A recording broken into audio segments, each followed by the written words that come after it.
I don't know if you feel this way, but I tend to enjoy city and base building games up to a specific point. It's always super engaging learning the systems, starting from nothing, and building into a larger, self-sustaining environment. But in a majority of cases, I always lose interest once I reach that point of stability.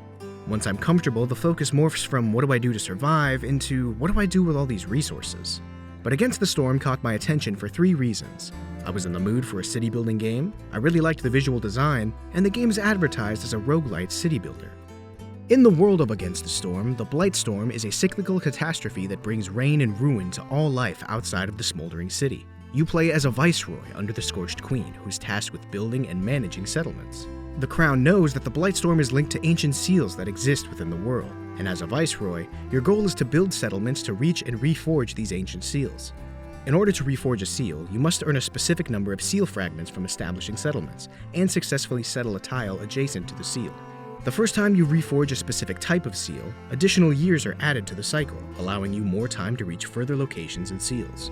Time in-game is tracked in years, and the more time spent building a settlement, the closer you get to the Blightstorm.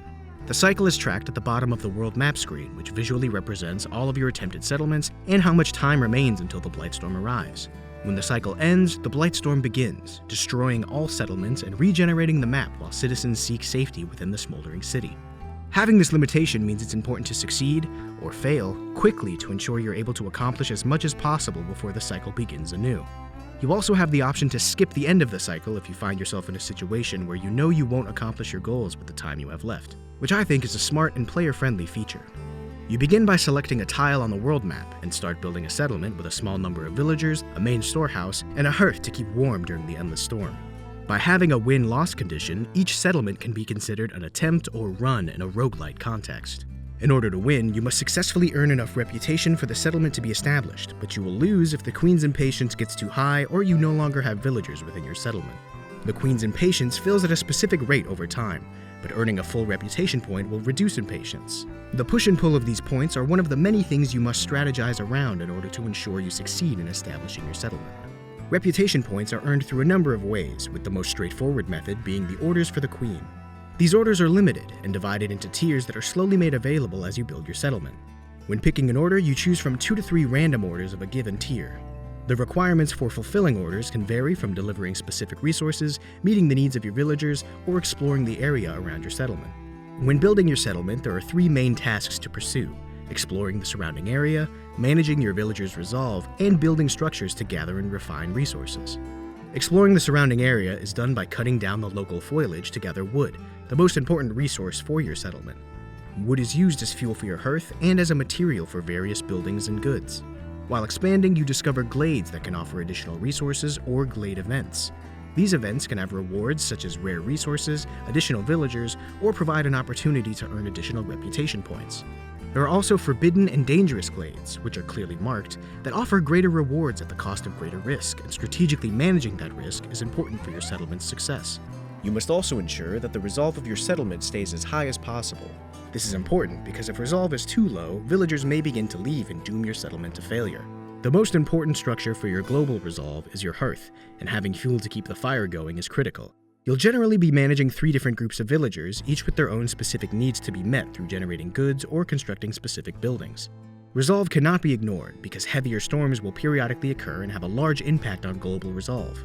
In addition, keeping resolve high past a certain threshold will passively generate reputation, further incentivizing the player to keep villagers happy. Lastly, as you gain reputation, you will be able to select blueprints that can be thought of as your build for a run. When selecting these blueprints, you must be cognizant of what resources are available and what blueprints you've already obtained to ensure you can create the goods you may need. The various biomes in Against the Storm have differences in which resources are scarce or abundant, and being aware of these differences is important to know which blueprints are more valuable than others. Periodically, you'll also receive a group of new villagers with additional supplies and cornerstones from the Queen, which act as perks for your current settlement.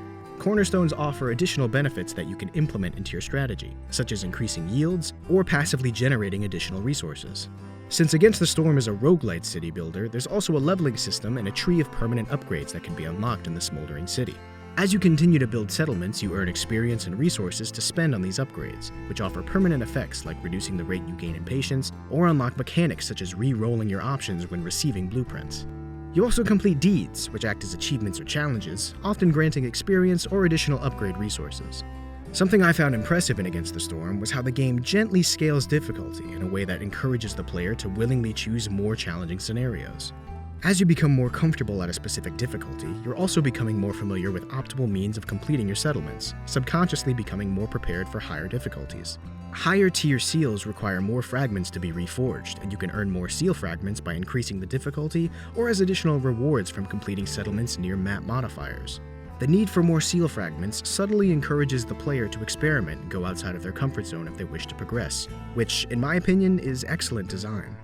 Overall, I think Against the Storm stands out as one of the better city building games I've played in recent memory. It could easily be described as a city builder without the tapering interest curve when you reach stability, especially because stability typically reaches the win condition.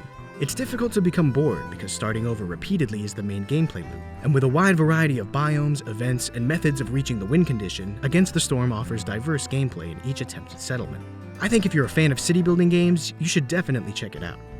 Thanks for watching, take care, and remember, keep having fun.